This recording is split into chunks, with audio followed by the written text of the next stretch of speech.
नमस्कार मित्रों, सबसे पहले आप सभी को बहुत बहुत धन्यवाद कि आप मेरे प्रयास को लाइक एवं प्रोत्साहित कर रहे हैं। इसी क्रम में आज हम ये समझेंगे कि दीवानीवाद के द्वारा उधार दिए गए या अन्य प्रकार के धन जिसका कोई हकदार है और उसे नहीं प्राप्त हो रहा है, उसके वसूलने की विधिक प्रक्रिया क्या है। तो इसके लिए सबसे पहले वादपत्र तैयार करिए। और वो कैसे तैयार होगा, इसको हमने अपने पिछले वीडियो में समझने का प्रयास किया है। उसके आधार पर आप इसको तैयार कर सकते हो। अब चूंकि बाद धन की वसूली से संबंधित है, इसलिए सिविल प्रक्रिया संहिता 1908 के आदेश 7 के खंड 2 के अनुसार जो अमाउंट वादी प्रतिवादी से वसूलना चाहता है, उसको सही प्रकार से वाद पत्र में लिखिए। कितना अमाउंट है, अंकों में भी लिखिए, शब्दों में भी लिखिए। और ये भी वाद पत्र में लिखिए कि वादी उस धन का किस प्रकार से हकदार है। जैसे अब धन वादी ने प्रतिवादी को उधार दिया था, वादी का धन नुकसानी के तौर पर है या प्रतिकर के तौर पर है या भरण पोषण के तौर पर है या ब्याज के तौर पर है, आदि आदि प्रकार।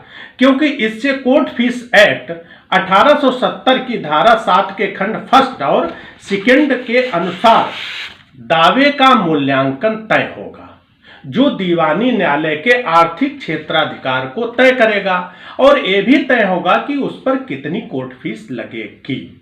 जैसे वादी 10,000 रुपये वसूलने का बाद दाखिल कर रहा है, तो बाद का मूल्यांकन 10,000 रुपये होगा। यानी इसका मतलब यह हुआ कि वाद उस दीवानी न्यायालय में दाखिल होगा जिनका 10,000 रुपये मूल्य के बाद सुनने का आर्थिक क्षेत्राधिकार है।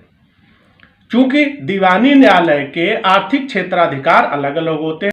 अब 10,000 रुपये पर कोर्ट फीस कितनी लगेगी, इसके लिए कोर्ट फीस एक्ट में संलग्न अनुसूची 1 को पढ़ेंगे तो देखेंगे कि 10,000 से 10,500 पर कोर्ट फीस 1195 रुपये तय है। यानी हम अपने दावे में 1195 रुपये की कोर्ट फीस लगाएंगे। अच्छा, मान लीजिए कि अगर आपका दावा 6 लाख रुपए की वसूली के लिए हो, तो आप देखेंगे कि अनुसूची 1 में 5 लाख तक के दावे में 37,907 रुपये 50 पैसे कोर्ट फीस लिखी हुई है। ये तो 5 लाख तक के लिए। अब 1 लाख पर कितनी लगाएंगे, तो इसके लिए एक फार्मूला है, उससे निकालते हैं।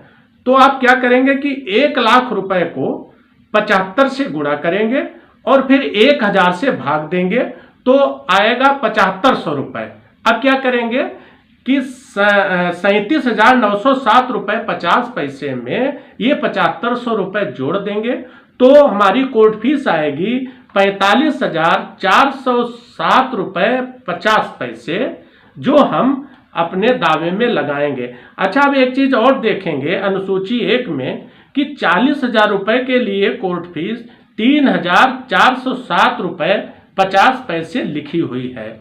अब मान लिया आपका दावा 42,000 रुपये के लिए हो, तब आप कैसे निकालेंगे, तो यही फार्मूला 2,000 रुपये के लिए आप निकालेंगे और 40,000 पर कोर्ट फीस लिखी हुई है। ये तो हो गया कोर्ट फीस। अच्छा, एक चीज और बहुत महत्वपूर्ण है कि कोर्ट फीस पर भारत में हर स्टेट में अलग अलग से बाद मूल्यांकन की प्रणाली दी गई है। इसलिए आप अपने स्टेट में ये जरूर देखेंगे कि कोई एक्ट बना हुआ है कि जो बाद मूल्यांकन या कोर्ट फीस के लिए है। ये जो गणना है ये उत्तर प्रदेश में दाखिल होने वाले बाद को ध्यान में रखकर बताई गई है। तो आप जरूर देखें इसके लिए, अगर कोई एक्ट आपके स्टेट में बना हुआ है। अब आप सिविल प्रक्रिया संहिता की धारा 15 से 20 के आधार पर निश्चित करेंगे कि वादपत्र आपका किस न्यायालय में दाखिल होगा। यानी न्यायालय की स्थानीय अधिकारिता आप धारा 15 से 20 के आधार पर तय करेंगे और उपरोक्त प्रकार से आप वाद दाखिल करेंगे।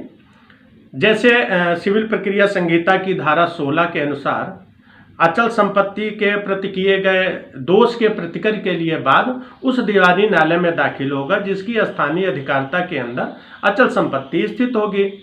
और धारा 19 के अनुसार शरीर या चल संपत्ति के प्रति किए गए दोष के लिए प्रतिकर के लिए बाद उस दीवानी न्यायालय में दाखिल हो सकता है जिसकी स्थानीय अधिकारिता के अंदर दोष किया गया या वहां जहां प्रतिवादी निवास करता है या प्रतिवादी जहां कारोबार करता है। ये वादी के विकल्प पर है कि वो कहाँ पे दाखिल कर रहा है। इसी प्रकार धारा 20 भी धन की वसूली हेतु दीवानी न्यायालय की स्थानीय अधिकारिता को निश्चित करती है। इसलिए उपरोक्त प्रावधान जो हैं उनको आप जरूर अवश्य ध्यान में रखिए। अच्छा, आप बात दाखिल होने के बाद आप कोर्ट को बात के समर्थन में अपना अधिकार बताएंगे कि कैसे आप उससे वसूलना चाहते हैं, आपका हक क्या है। इसके बाद न्यायालय द्वारा प्रतिवादी को नोटिस यानी सम्मन जारी किया जाएगा सिविल प्रक्रिया संहिता के अनुसार और साक्ष्य और सुनवाई के बाद निर्णय एवं डिक्री पारित की जाएगी। अब अगर प्रतिवादी डिक्री का पालन कर देता है यानी आपको धन दे देता है तो ठीक है, नहीं तो आपको डिक्री के निष्पादन की कार्रवाई के लिए सीपीसी के तहत निष्पादन कार्रवाई दाखिल करनी पड़ेगी जो आदेश 21 में प्रावधानित है। अच्छा, एक बात और ध्यान देने योग्य है कि कुछ बात जो धन की वसूली से संबंधित हैं जिनका संक्षिप्त विचारण सिविल प्रक्रिया संहिता 1908 के आदेश 37 के अनुसार होता है। आप उपरोक्त प्रावधानों को ध्यान में जरूर रखें और बहुत महत्वपूर्ण है यह तय करना कि आप जिस धन के वसूलने का बात दाखिल कर रहे हैं वो कहीं कालबाधित यानी टाइम बार तो नहीं हो गया है कि वादी का बाद इस आधार पर खारिज हो जाए कि वादी ने समय से दावा नहीं दायर किया या समय से क्लेम नहीं किया इसलिए उसका बाद खारिज हो गया।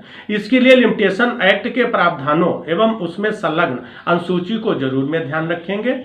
इसको विस्तृत रूप से समयानुसार एक ही पूर्ण वीडियो में समझेंगे और वादी के हक को मजबूत करने वाले समस्त दस्तावेजों को भी आप दावे के साथ फहरिस्त के साथ लगाइए ताकि आपका दावा मजबूत हो सके।